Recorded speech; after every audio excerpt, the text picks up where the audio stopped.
on the other hand, we're kind of like glue. We dance, and we dance with some we glue. Want to walk on the beach tomorrow? We're in Montana, ain't no beach. Would you like to go to the forest? You know, we do that. We have this, oh, this feels right.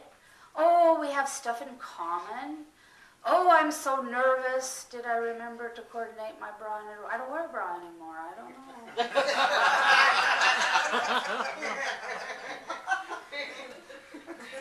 It's a scary thing. I can't imagine it being able to go out on the internet deciding what are my best qualities and putting that out there and having almost instant. Just anybody of you watch 48 Hours last night? On Craigslist?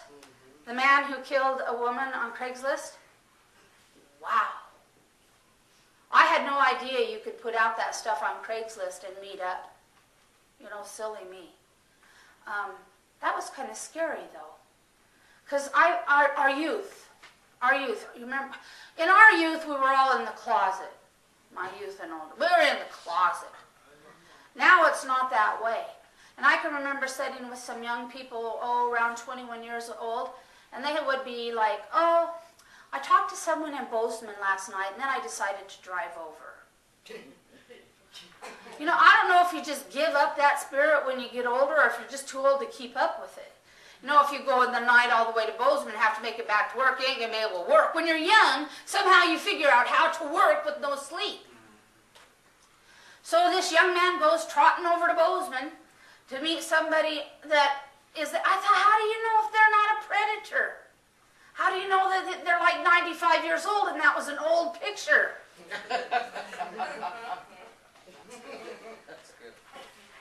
You know, I'm trying to tell you that all kinds of distractions can come in our way. Financial distractions, relationship distractions.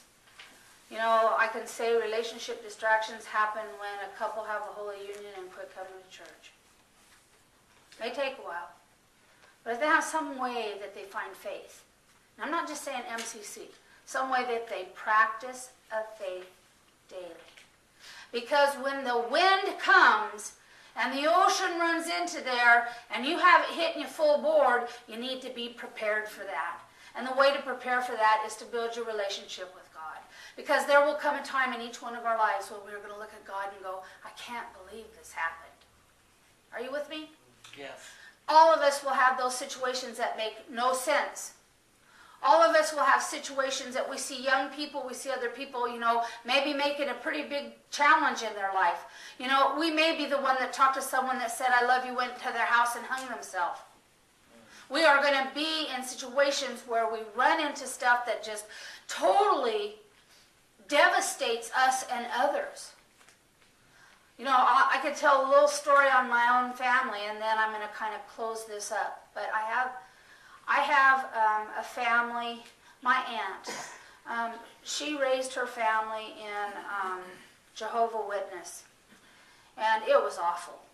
You know, the kids couldn't go to school on holidays. They couldn't celebrate any, you know, fall things like Halloween, and it was pretty devastating, and it soured my aunt.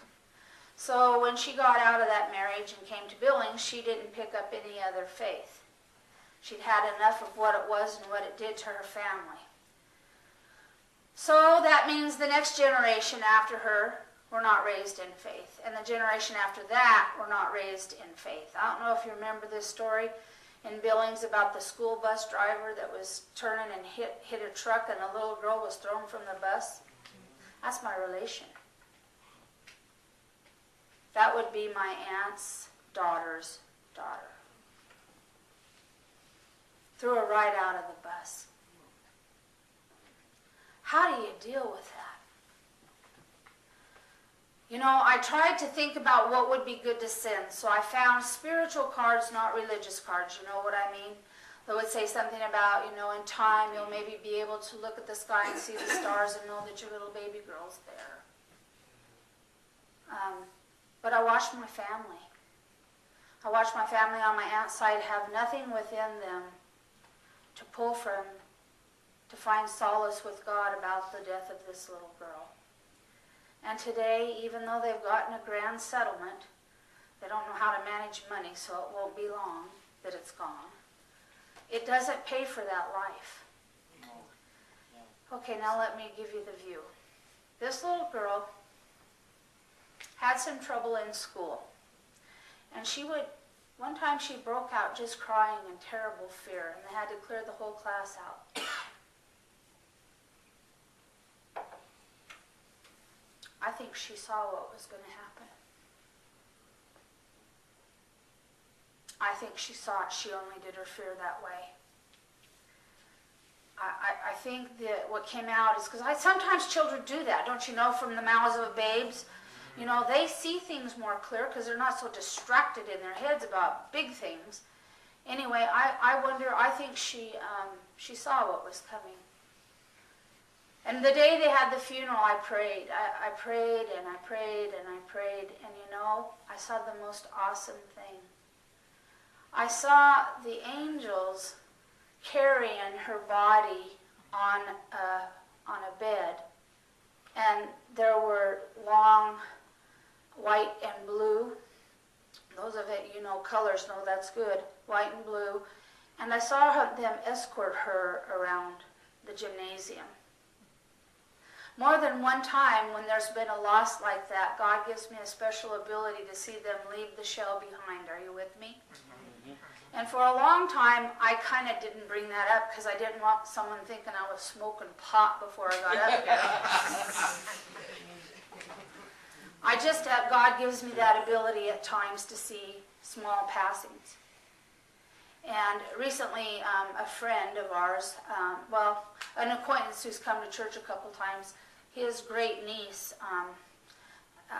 great nephew had cancer in the brain, 18 months old. And the body finally gave out and the little guy crossed. Well, strangely enough, I saw that little boy leave that body. And it was the most wonderful thing I've ever seen. He just squiggled out of that body. It wasn't serving him any good. You know, I thought about it and I prayed about it, so finally I told Dan, I said, well, you know, the baby's okay. God's got the soul of that baby, the essence. And so he thought maybe he should bring the mother and father to see me. I thought, oh, good, now I'm going to get written up as a psychotic mess. Be calling me Catherine Kuhlman.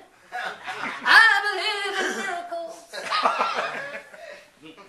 So they came to see me, and they each had a little pendant, and in that pendant was the ashes of their beloved. And they brought their little girl. So I told them what I saw. And I said, he's okay. And if he can get through the grief, he's going to try to help you through life. You'll know when he's around. Haven't we all had and thought, I just know someone's here? Why are we not talking about that in church? Well, we are in this church and on the internet. Let me tell you, that was such a powerful thing. And you know what? I watched the little girl that was there. And she knows he's okay. She's telling Mom and Dad, he's okay, Mom.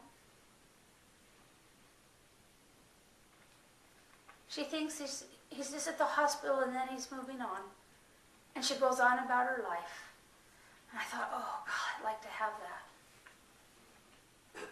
So it wraps up in being childish and being a child and being embraced by Jesus and, you know, trying not to be distracted so we really hear what our brothers and sisters are saying, so that all that will render down to loving God, loving one another, and following Christ who said, do as I do, serve. And all God's people said,